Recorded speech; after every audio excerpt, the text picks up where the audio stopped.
Nomor 16. Yeay.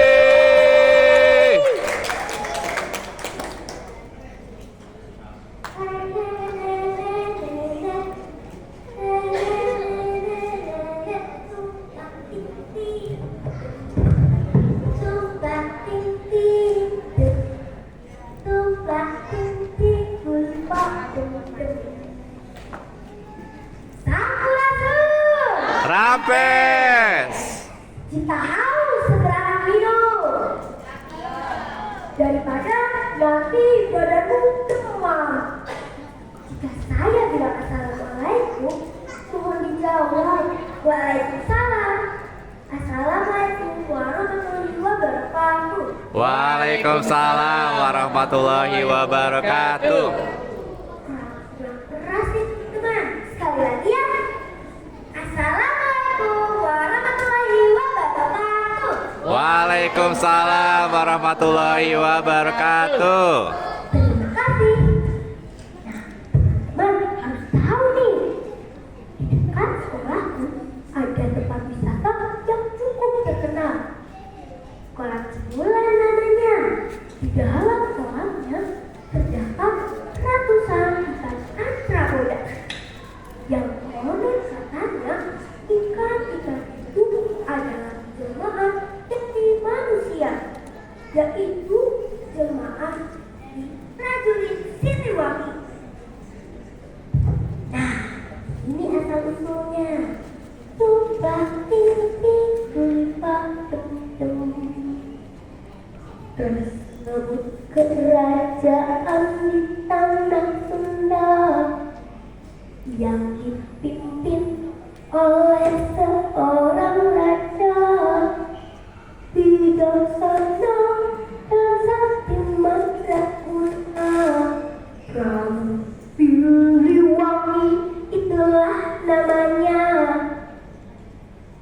Suatu ketika Prabu Siliwangi sedang termenung di istana, mengetahui ada sekelompok prajurit yang belum pulang selesai perang. Ia khawatir ada yang terjadi kepada mereka. Paman Pati, kemarilah. Iya Pak Nita, ada apa pada kamu memanggil hamba? Perang telah usai, tetapi mengapa para prajurit kita belum kembali? Aku khawatir ada yang terjadi pada mereka. Hamba yakin mereka baik-baik saja. Mungkin ada sedikit kendala di perjalanan. Baiklah, Dewi. Kirimkan utusan mencari mereka dan suruh mereka untuk segera kembali ke istana.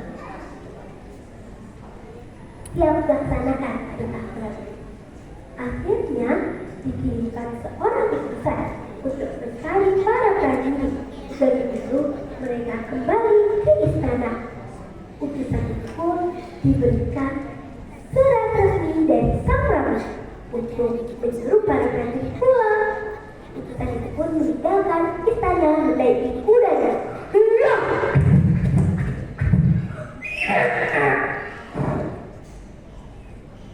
Malam pun tiba. Sang utusan sampai di sebuah hutan yang letaknya tak jauh dari kaki Gunung Ciremai. Dari kejauhan, ia melihat cahaya yang asalnya dari tengah hutan. Utusan itu mendekati cahaya tersebut.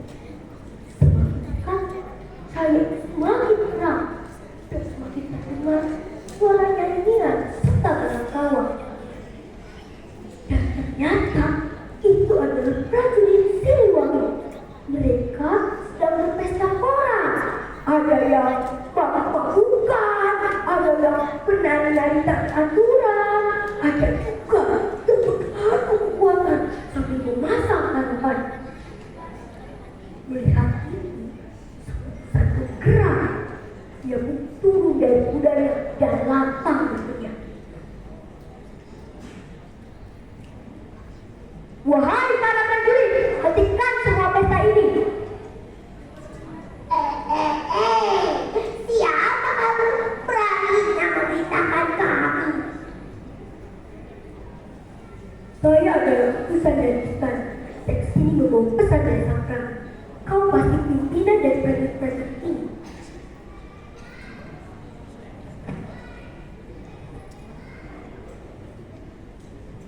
Ini sahabat, kita hanya mengadakan pesta kecil, merayakan kemenangan kami. Bagaimana kalau kamu ikut berpesta bersama kami? Lalu esok baru kita kembali ke istana. Tidak bisa, harus segera kembali ikut bersama saya. Alah, kau ini sok patuh. Kita di tengah hutan, jauh dari istana. Mana mungkin Kang Prabu tahu? Tidak bisa, kau harus segera kembali. Atau apa? Kau mau batalkan kami? Lakukan saja, kami tidak takut. Kau mau pulang saja sana sendiri. Ayo teman-teman, kita lanjut ke pesta. Para prajurit tak memindahkan sang utusan. Dia juga membangkang perintah sang prabu. Akhirnya utusan itu pun pergi dan kembali ke istana. Sesampainya di istana, dia melaporkan semuanya kepada sang prabu. Setelah sang prabu mendapatkan laporan dan mendengar bahwa para prajurit membangkang, itu membuat hati sang prabu sangat sedih.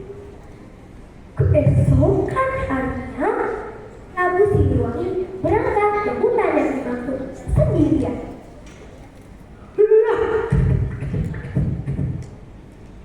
Sesampainya di hutan tersebut, dia melihat suasana bekas desa. Banyak bekas makanan dan minuman yang berserakan di mana-mana, serta para prajurit yang tidur bergeletakan di mana-mana karena kelelahan telah berpesta semalaman.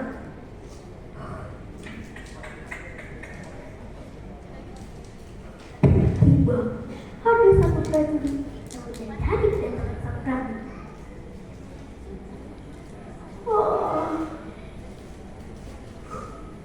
Hei, Prabu datang, ayo lekas bangun. Hei, Prabu datang, ayo lekas bangun. Hei, Prabu datang. Kakang, Prabu datang, ayo lekas bangun. Matilah kita. Satu, para prajurit terbangun. Mereka berkumpul sambil berduduk-duduk. Jadi ini yang kalian lakukan, berpesta di tengah hutan semalaman. Aku cemas menunggu kalian, tapi kalian malah berpesta semau kalian. Maafkan kami, Prabu, maafkan kami. Kami hanya sedikit bersenang-senang. Maafkan kami, Prabu.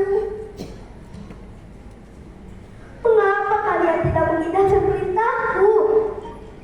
Sekali lagi, maafkan kami, Prabu, maafkan kami.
Cakep.